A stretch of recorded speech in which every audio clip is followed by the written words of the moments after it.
Imagine the life of Claudia, a noblewoman living in Rome around the 1st century CE. As a member of a powerful patrician family, Claudia's daily life is steeped in rituals, social expectations, and the luxuries of Roman high society, but also bound by limitations and duties. Morning rituals and appearance. Claudia's day begins early.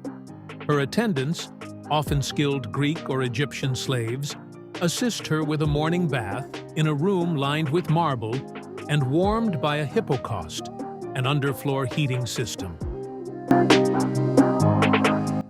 After her bath, she is treated to a selection of imported oils and perfumes.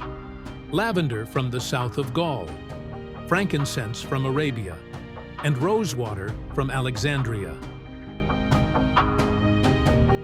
Appearance is everything in Roman society, so Claudia's attire and grooming require meticulous attention. Her slaves dress her in a finely woven stola, the traditional long dress of Roman women, dyed a rich, deep purple to indicate her high status. Claudia's hair, an emblem of her rank, is curled, braided, and styled in elaborate patterns. Sometimes she even wears wigs made from real hair imported from Germania, arranged to mimic the latest trends from Emperor Augustus's court.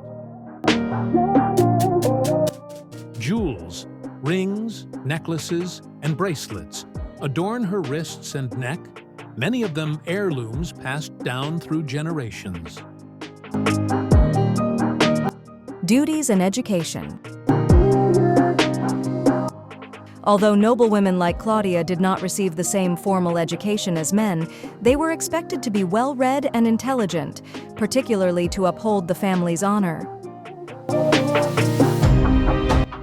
Claudia spends part of her morning studying literature and philosophy under the guidance of a Greek tutor. She's familiar with Homer, Virgil, and the writings of philosophers like Seneca.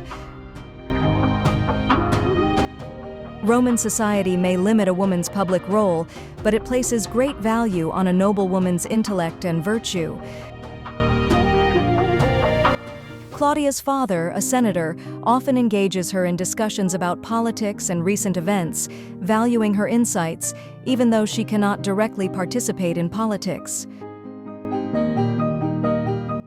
She is also responsible for managing the household, a considerable task in a noble family.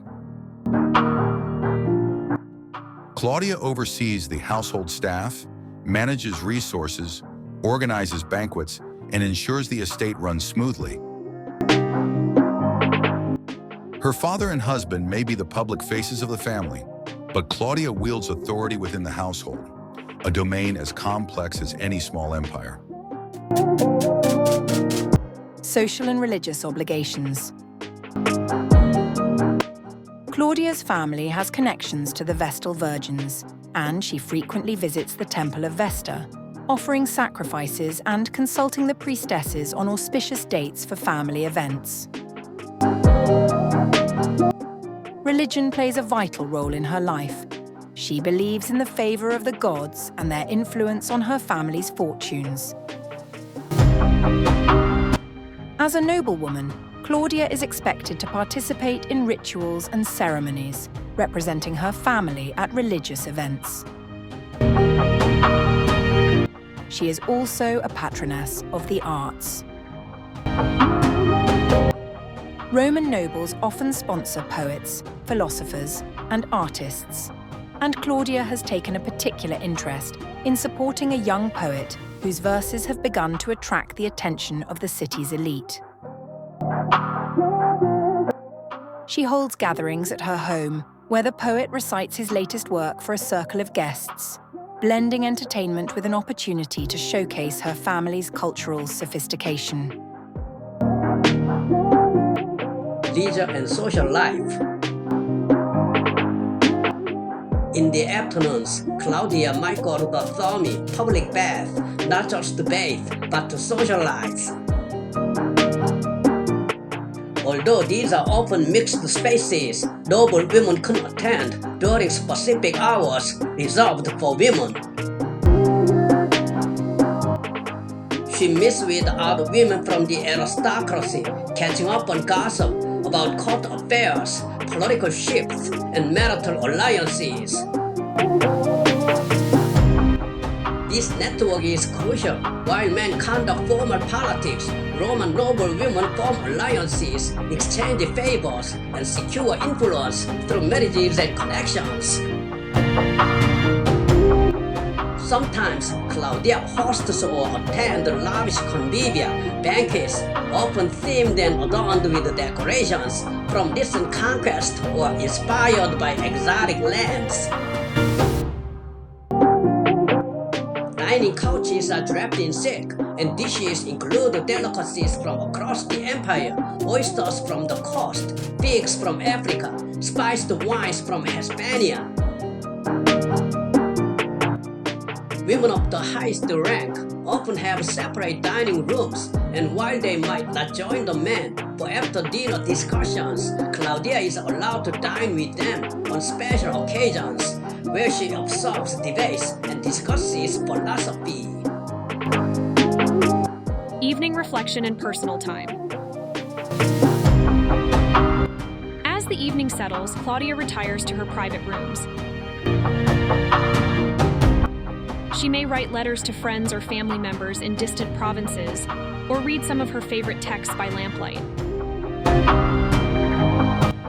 These letters are personal and important, as noble families often maintain vast networks that stretch across the Roman world. Her writing may reflect the ambitions and quiet frustrations of a life filled with privilege, but bound by societal expectations. In the quiet moments before bed, Claudia might reflect on her place within Rome's grand tapestry. She is a noblewoman, a wife, a mother, and a key figure in her family's legacy. Though her power is often exercised quietly and indirectly, she knows that her influence shapes her family's future. And in her small ways, she contributes to the grand story of Rome itself. Through Claudia's daily life, we see how noble Roman women navigated a world that confined them in some ways, but also offered unique forms of influence, purpose, and even power within the vast empire. Thank you for watching the video, Life Behind the Veil, provided by History and Current Events. This is Gina, and Sarah, Lily, Bill, Brian, and Tony have also contributed so far as narrators. Thank you.